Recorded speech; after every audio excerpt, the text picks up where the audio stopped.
let's jump into some fights. So, um, main event.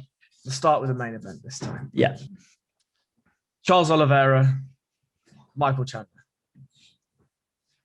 The first time when I saw this matchup announced, I literally just went, yeah. like, what are we going to do?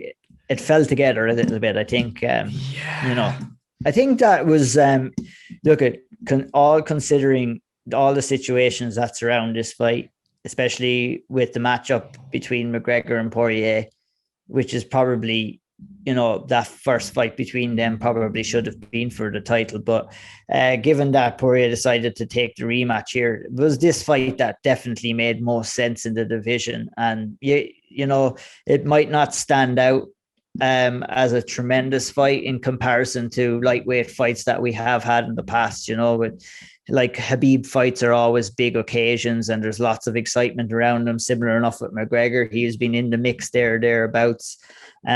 This fight doesn't really stand out in comparison to those kind of fights, but it still is an intriguing fight. I think it's fascinating. I think that Charles Oliveira, he definitely deserves to be there, as does Michael Chandler to a lesser extent. You're fighting your.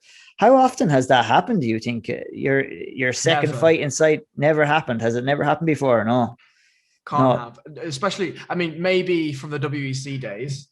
Yeah, but never from a fighter comes over from a different promotion, has one fight, title shot. I don't think it's ever happened. The nearest one that I could think of was Brock Lesnar, but he fought a couple of fights before he got the title. I think he won it on his third attempt or maybe fourth in the UFC. But yeah, it's, fair play to Chandler. The luck is on his side. He gets that shot, and I think he has a good chance of winning this fight too. I think it's a good stylistic matchup for him. I agree. I think that he will be more powerful and stronger than Oliveira in the clinch and on the ground. I think that he can keep the fight standing. And I think he has the ability and he has the skills to get Oliveira out of there too, as well. Similar enough to what he did with Dan Hooker. Maybe not as quick, but it was an excellent performance against Hooker from Chandler. He kind of got Hooker on the back foot straight away, had him moving away from his right hand. He's what Hooker thought was his power hand, but just had a beautiful switch and landed a beautiful left hook over the top that Hooker ran straight into, set a beautiful trap for him and devastating knockout. And, what can you do? Here he is in the title shot now. He cleaned out one of the top 5 guys. So there's nobody else there, nobody else willing to take the mantle. So he finds himself in a title shot, and kudos to him. And I think, we could be staring down the barrel of the gun of him being the champion come Sunday morning. Now, I'm just wondering how you feel that Do Bronx can get the victory in this fight. So, that's a good question.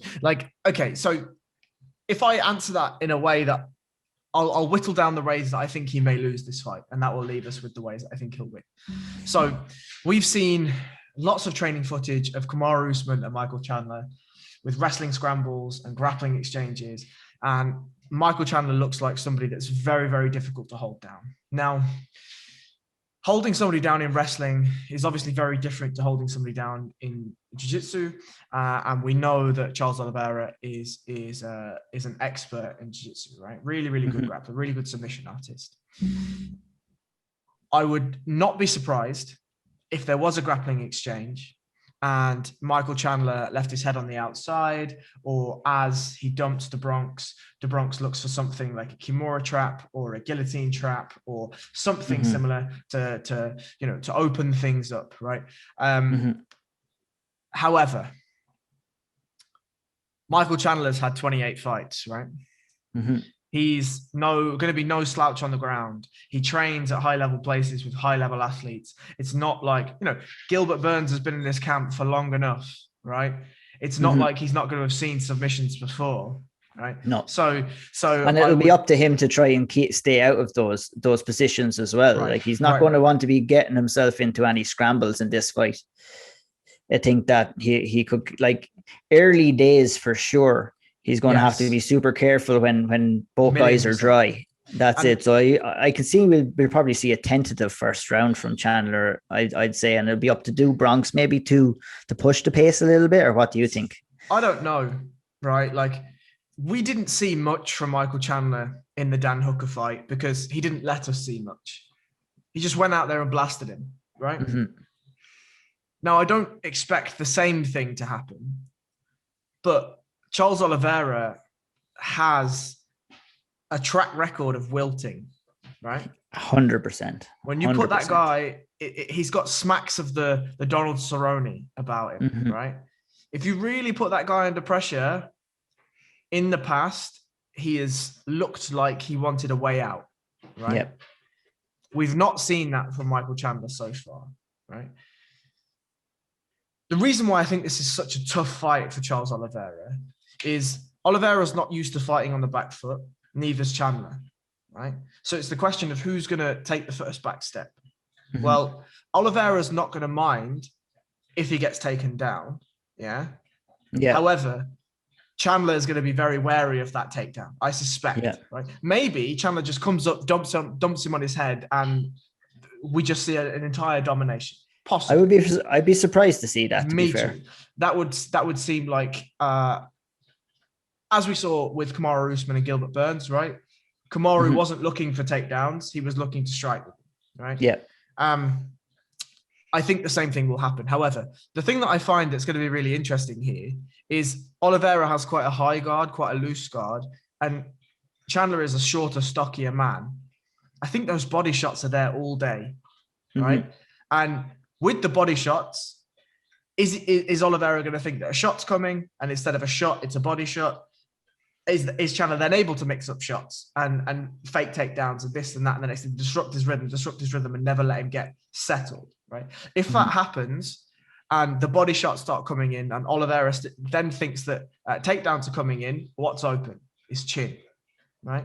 So I feel like this is Chandler's fight to lose. However, Charles Oliveira's striking has gotten leaps and bounds better in the last 5 years, right?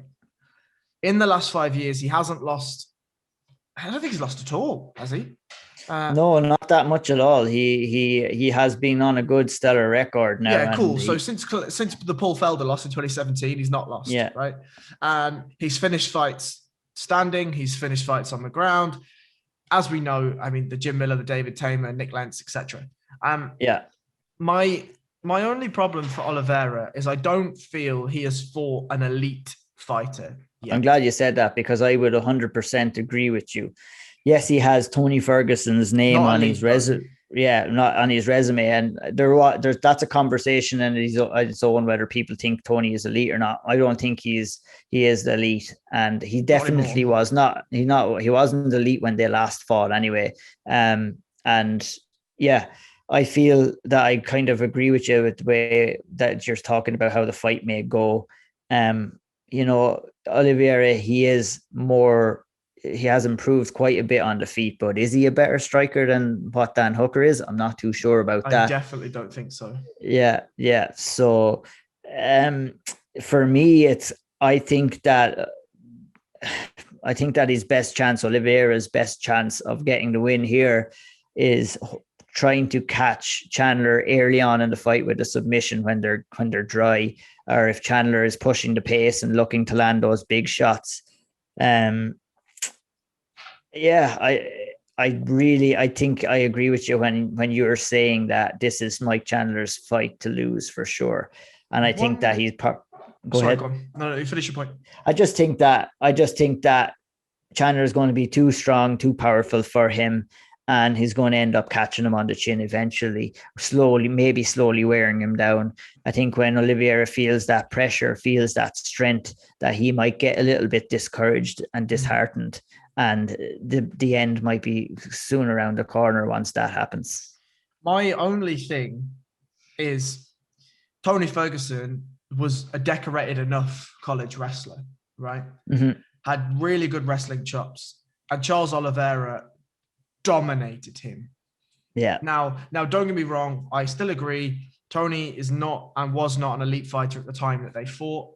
However, it still was nowhere near close in the grappling exchanges. Mm-hmm. So if Chandler makes a mistake in those grappling exchanges, he might get wrapped up real tight. 100%. There's always a chance of that. It's just as much as there's always a chance of Michael Chandler clipping Oliveira as well. It can work both ways. And really, when you really think about it and really break it down, like Charles's best opportunity for the win here is if he can catch a submission or if he can take Chandler down, because he might be a little bit quicker and niftier on the feet, but you're really playing a dangerous game if you're looking to exchange with Mike Chandler, because he's got some vicious power in both of his hands, and he's not afraid to get in there and get in somebody's face in order to take those or to land those shots as well. So it's a super interesting fight, really interesting clash of styles as well. So I mean, I'm looking forward to it. Like I we did talk about it not being a big, maybe headlining lightweight title shot that we've seen in the past, but it still is an exciting fight, and it's one that I'm looking forward to seeing how it plays out.